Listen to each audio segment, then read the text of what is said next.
तो आज की वीडियो में हम बात करेंगे कक्षा 8 की प्रश्नावली 1 का सामान्य परिचय। जैसे कि हमने इससे पहले वाली वीडियो में जो भी सामान्य बातें थी वो पढ़ी थी, उसके अलावा जो रह गए गुणधर्म परिमेय संख्याओं के वो हम आज की इस क्लास में कंप्लीट करेंगे। जैसे इससे पहले हमने जाना था कि प्राकृत संख्या कौन सी होती है, परिमेय संख्या कौन सी होती है, धनात्मक, ऋणात्मक, पूर्ण, पूर्णांक संख्याएं क्या होती हैं, ये सीखा था। और संवृत का गुणधर्म परिमेय संख्याओं में किस किस पर लागू होता है और किस पर नहीं। अब देखेंगे हम कि परिमेय संख्याएं योग के लिए कर्म विनिमय होती है या नहीं, गुणा के लिए होती है या नहीं, भाग के लिए, इसी तरह से हम घटाव के लिए भी चेक करेंगे। सबसे पहले हम कर्म विनिमयता का गुणधर्म चेक करेंगे परिमेय संख्याओं के लिए। इसका क्या अर्थ है कि यदि हम दो संख्याओं को इस क्रम में जोड़ रहे हैं a प्लस b के क्रम में, और यदि हम इनका क्रम बदल दें तो भी हमारा उत्तर क्या आए, सेम आए। कोई भी दो उदाहरण ले लेते हैं हम परिमेय संख्याओं के, 1/3 प्लस 5/3, और इस तरफ उत्तर ले लेते हैं हम उदाहरण 5/3 और 1/3। वही संख्याएं हैं, बस इनका क्रम बदल कर लिख दिया। अब दोनों को हल करके देखेंगे अलग अलग, क्या हमारा उत्तर सेम आ रहा है या नहीं।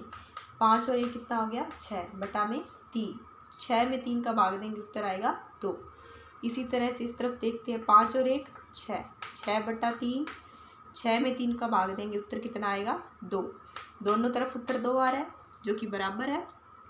ये तो हमने इस तरफ को हल किया इधर तो, और इस तरफ हमने दूसरा जो क्रम था उसे हल किया। दोनों में उत्तर कितना आ रहा है, 2 बराबर 2।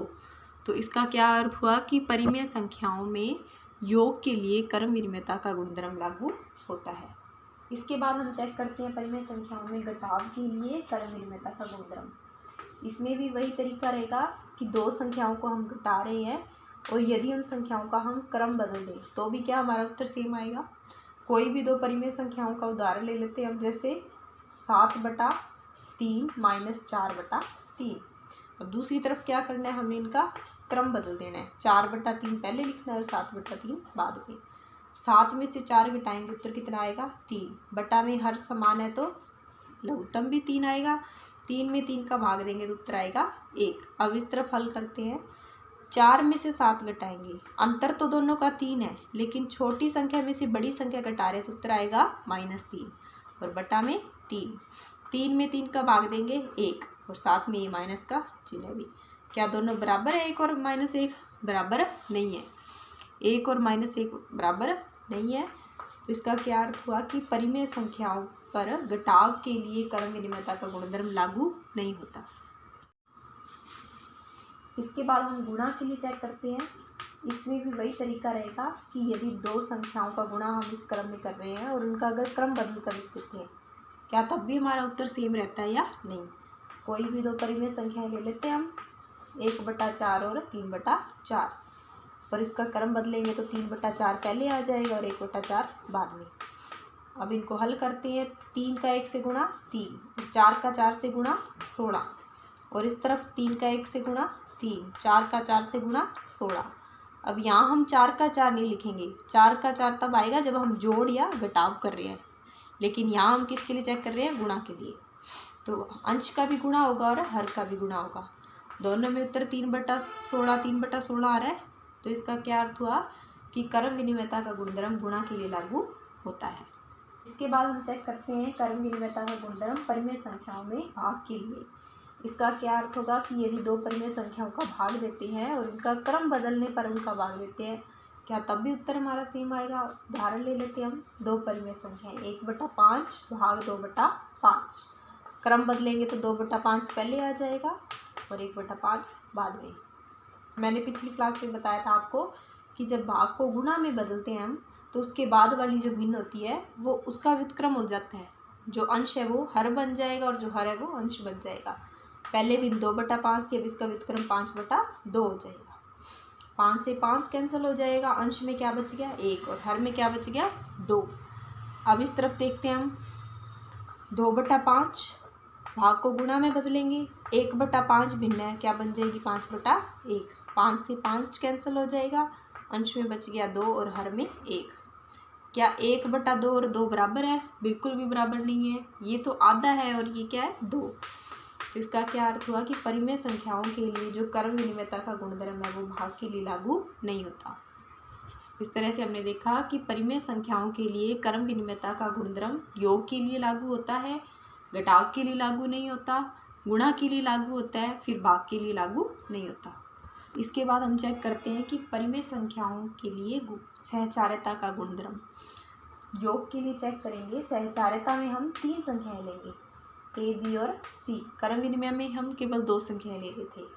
इसका अर्थ है कि यदि हम पहले 2 संख्याओं को जोड़ दें और जो उत्तर आए उसमें तीसरी संख्या को जोड़ें। दूसरा तरीका हम क्या कर सकते हैं, पहले हम बाद वाली 2 संख्याओं को जोड़ दें और जो उत्तर आए उसमें पहली संख्या जोड़ दें। इसके लिए हम उदाहरण ले लेते हैं, 1/3 प्लस 5/3 प्लस 2/3। इसको हल कर लेते हैं हम पहले। सबसे पहले हम क्या करेंगे, बोर्डमास के रूल से। बोर्डमास का रूल क्या होता है हमारे पास, सबसे पहले हमने किसको हल करना है, ब्रैकेट को। करो, 5 और 1 जुड़ के 6/3 प्लस 2/3। अब 6 और 2 जुड़ के कितना हो गया, 8/3। अब इस तरफ संख्याएं वही रहेंगी, उनका क्रम चेंज नहीं होएगा, बस इसमें ब्रैकेट क्या होगा, लास्ट वाली 2 संख्याओं पर लग जाएगा। इसमें शुरू वाली 2 संख्याओं पर था, अब लास्ट वाली 2 परिमेय संख्याओं पर ब्रैकेट लग जाएगा। इसमें भी क्या करेंगे, हम पहले ब्रैकेट को हल करेंगे। 5 और 2 कितना हो गया, 7/3। इसमें भी हम क्या करेंगे कि पहले ब्रैकेट को हल करेंगे। 5 और 2 जुड़ के कितना हो गया, 7/3। अब 7 और 1 को जोड़ेंगे तो 8/3। दोनों उत्तर बराबर आ रहे हैं। तो इसका क्या अर्थ हुआ कि परिमेय संख्याओं के लिए सहचार्यता का गुणधर्म योग पर लागू होता है। आप अपनी मर्जी से कोई भी 3 परिमेय संख्याएं ले सकते हैं और उसके लिए गुणधर्म चेक कर सकते हैं। ये गुणधर्म योग के लिए सहचार्यता का गुणधर्म कोई भी 3 परिमेय संख्याएं ले लो आप, सब पर लागू होगा। करते हैं परिमेय संख्याओं के लिए सहचार्यता का गुणधर्म घटाव पर लागू होता है या नहीं। वही तरीका रहेगा इसमें, पहले हम शुरुआत वाली 2 संख्याओं को घटाएंगे और जो उत्तर आएगा उसमें से तीसरी संख्या को घटाएंगे, और इस तरफ हम पहले बाद वाली 2 संख्याओं को हल करेंगे और उसके साथ उत्तर के साथ पहली संख्या को। कोई भी 3 संख्याएं ले लेते हैं हम, 5/2 -1/2 -3/2। सबसे पहले बोर्डमास के रूल के अनुसार हम किसे हल करेंगे, ब्रैकेट को हल करेंगे। ये ब्रैकेट है, इसको हल करेंगे। 5 में से क्या, 4/2 -3/2। 4 में से 3 गया, कितना बच गया, 1/2। अब इस तरफ हल करते हैं। ए बी सी के मान वही रखने हैं हमने, सेम, इनका क्रम नहीं बदलना, बस इसमें अंतर क्या करना है, पहले शुरुआत वाली 2 संख्याओं पर ब्रैकेट था, अब बाद वाली 2 संख्याओं पर ब्रैकेट होगा।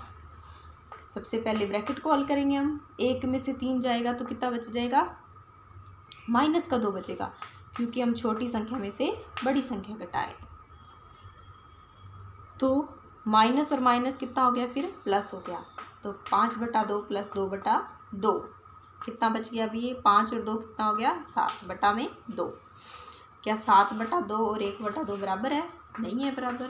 तो इसका क्या अर्थ हुआ कि परिमेय संख्याओं में सहचार्यता का गुणधर्म घटाव पर लागू नहीं होता।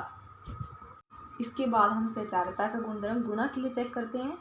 कोई भी 3 संख्याएं लेंगे हम, पहले शुरुआत वाली 2 संख्याओं का गुणा करेंगे, जो उत्तर आएगा उसमें तीसरी संख्या का गुणा करेंगे। कोई भी 3 संख्याएं ले लेते हैं, 1/3, 2/3 और 5/3। पहले इसको हल करते हैं हम। सबसे पहले ब्रैकेट को हल करेंगे। अंश का अंश से गुणा, 2 का 1 से गुणा 2 और 3 का 3 से गुणा 9 गुणा 5/3, ये वाली संख्या है। अब फिर से अंश का अंश से गुणा, 5 का 2 से गुणा 10, 9 का 3 से गुणा 27। अब इस तरफ हम हल करते हैं। संख्याएं वही लिखनी है हमने जो पहले मानी थी, 1/3, 2/3 और 5/3। बस ब्रैकेट लास्ट वाली 2 संख्याओं पर लगाना है। सबसे पहले ब्रैकेट को हल करेंगे। 5 और 2 का गुणा 10, 3 का गुणा 9, 10 का 1 से गुणा 10 और 9 का 3 से गुणा 27। 10/27, 10/27, एक जैसा उत्तर आ रहा है। इसका अर्थ हुआ कि गुणा के लिए यह गुणधर्म लागू होता है। इसके बाद हम भाग के लिए चेक करते हैं। भाग के लिए क्या रहेगा, वही तरीका कि शुरुआत में 2 जो संख्याएं हैं उनमें भाग, फिर जो उत्तर आएगा उसका तीसरी संख्या में भाग। इसमें भी हम कोई भी 3 परिमेय संख्याएं अपनी इच्छा से मान लेंगे, जिसे 1/5 भाग 2/5 भाग 3/5। सबसे पहले हम इसे हल कर लेते हैं। ब्रैकेट को हल करेंगे, भाग को गुणा में बदलेंगे तो जो भिन्न होगी उसका क्या हो जाएगा, व्युत्क्रम। पहले ये 2/5 की अब हो जाएगी 5/2। उसके बाद भाग 3/5। 5 से 5 कैंसिल आउट हो गया, क्या बच गया 1/2। 1/2 का किसके साथ भाग करना है हमने, 3/5 से। अब इसको भी आगे कैसे हल करेंगे हम, 1/2 भाग को गुणा में बदलेंगे तो इस भिन्न का क्या हो जाएगा, व्युत्क्रम। अंश का अंश से गुणा 5 और हर का हर से गुणा 6। उत्तर कितना आया हमारा, 5/6। अब हम इधर चेक करेंगे 1/5, 2/5 और 3/5। सबसे पहले हम ब्रैकेट को हल करेंगे। 2/5 भाग को गुणा में बदलेंगे तो इस भिन्न का क्या हो जाएगा, व्युत्क्रम। 5 से 5 कैंसिल हो जाएगा, क्या बच गया 2/3। 1/5 भाग 2/3। वही तरीका फिर से लगाएंगे, भाग को गुणा में बदलेंगे तो इस भिन्न का क्या हो जाएगा, व्युत्क्रम। ये हो जाएगी 3/2। 3 का 1 से गुणा 3, 5 का 2 से गुणा 10। इस तरफ हमारा उत्तर आ रहा है 3/10 और इस तरफ आ रहा है 5/6। क्या दोनों उत्तर बराबर हैं, नहीं। तो सहचारिता का गुणधर्म जो है वो भाग के भी परिमेय संख्याओं पर लागू नहीं होता। इसके बाद हम अगला गुणधर्म देखते हैं, योज्य प्रतिलोम। हमें कोई भी एक परिमेय संख्या दी होगी, उसका हमें योज्य प्रतिलोम पूछा होगा, तो योज्य प्रतिलोम हम कैसे ज्ञात करेंगे। जैसे संख्या 2/3 p/q के रूप में है, तो ये परिमेय संख्या है, तो इसका हमें योज्य प्रतिलोम बताना है। इसका क्या अर्थ हुआ कि हम इसमें क्या संख्या जोड़ें जिससे हमारा उत्तर क्या आ जाए, 0। तो योज्य प्रतिलोम ज्ञात करने का सबसे सिंपल तरीका ये है कि जो संख्या दी हुई है उसके विपरीत चिन्ह वाली संख्या आप उसमें जोड़ो। संख्या 2/3 प्लस की थी, इसका विपरीत क्या हो गया, -2/3। तो 2/3 का योज्य प्रतिलोम क्या हुआ, -2/3। इसी तरह से अगर आपसे पूछा हो कि 1/5 का योज्य प्रतिलोम क्या होगा, तो 1/5 का योज्य प्रतिलोम इसके विपरीत चिन्ह वाली संख्या क्या हो जाएगा, 1/5। और जब आप इन दोनों संख्याओं को जोड़ोगे तुम्हारा उत्तर क्या आएगा, 0। उसके बाद हम चेक करते हैं गुणात्मक प्रतिलोम। जैसे आपको दिया हो यही संख्या 2/3, तो इसका गुणात्मक प्रतिलोम बताना है। मतलब ऐसी संख्या बतानी है जिसका हम इसमें गुणा करें तो हमारा उत्तर क्या आ जाए, 1। तो गुणात्मक प्रतिलोम ज्ञात करने के लिए आप क्या करोगे, इस भिन्न का व्युत्क्रम कर दो। 2/3 है तो इसका व्युत्क्रम क्या हो जाएगा, 3/2। तो 2/3 का गुणात्मक प्रतिलोम क्या हुआ, 3/2। इसी तरह से यदि आपसे पूछा जाए कि 1/5 का गुणात्मक प्रतिलोम क्या होगा, तो आप क्या बताओगे, इसका व्युत्क्रम 5/1। क्योंकि यदि आप 1/5 और 5/1 का गुणा करोगे तो उत्तर क्या आएगा आपका, 1। इसके बाद हम देखते हैं कि वितर्कता कैसे ज्ञात करते हैं। जिससे आपको कई सवालों में इस रूप में दिए होंगे सवाल, आपको इसे हल करना है। इस ब्रैकेट को सबसे पहले यहाँ हमें चिन्ह नहीं दिया हो तो हम यहाँ क्या चिन्ह लेंगे, गुणा। x का हमें पहले इस x से गुणा करना है, फिर x का हमें दूसरी संख्या से गुणा करना है। x का x से गुणा, तो इन दोनों का जब हम गुणा करेंगे तो इनकी जो घातें हैं वो जुड़ जाएंगी, दोनों की घात 1 है। ऐसे ही जब हम x का 3 से गुणा करेंगे तो क्या हो जाएगा, 3x। x का x से गुणा करेंगे तो इनकी घातें जुड़ जाएंगी, कितना हो जाएगा, ये x की घात 2। और 3 का x से गुणा करेंगे तो ये कितना बन जाएगा, 3x। ऐसे ही यदि हमें दिया हो x गुणा 4 + x, तो क्या करेंगे, हम इनका बारी बारी से गुणा करेंगे। x का अंदर पहले 4 से गुणा करेंगे, फिर x का x से गुणा करेंगे। x का 4 से गुणा करेंगे तो क्या हो जाएगा, ये 4x। फिर x का x से गुणा करेंगे, क्योंकि दोनों एक जैसी संख्याएं हैं तो इनके जो घातें हैं वो जुड़ जाएंगी। 1 और 1 जुड़ के कितना हो जाएगा, 2। तो x की घात कितनी आ जाएगी, 2। इस तरह से हमने ऐसे ब्रैकेट्स को हल करना है। अब आज और कल की क्लास से आपने कितना सीखा उसको चेक करने के लिए आपको ये 4 क्वेश्चन और दिए गए हैं। आप इनका आंसर निकालिए अपनी रफ कॉपी में। उसके बाद आप कमेंट में अपना आंसर लिखिए कि क्वेश्चन नंबर 1 का क्या आंसर है, क्वेश्चन नंबर 2 का क्या आंसर है। तब पता चलेगा कि आपको कितना समझ आया। 4 क्वेश्चन ये हैं और 4 क्वेश्चन इसके बाद और दिए जा रहे हैं। आप ये 8 क्वेश्चन अपने आप करके देखिए और अपने उत्तर कमेंट में आंसर कीजिए। तो ये कुल मिलाकर आपके पास 8 क्वेश्चन हैं। इन 8 क्वेश्चंस के आंसर आप अपनी रफ कॉपी में निकालिए। उसके बाद अपने आंसर्स को आप कमेंट कीजिए इस वीडियो के नीचे। तो आपके कमेंट का आंसर मिलेगा कि आपके 8 में से कितने क्वेश्चन सही हैं। ओके, इसके बाद अगली वीडियो में हम करेंगे प्रश्नावली 1.1 के सवाल।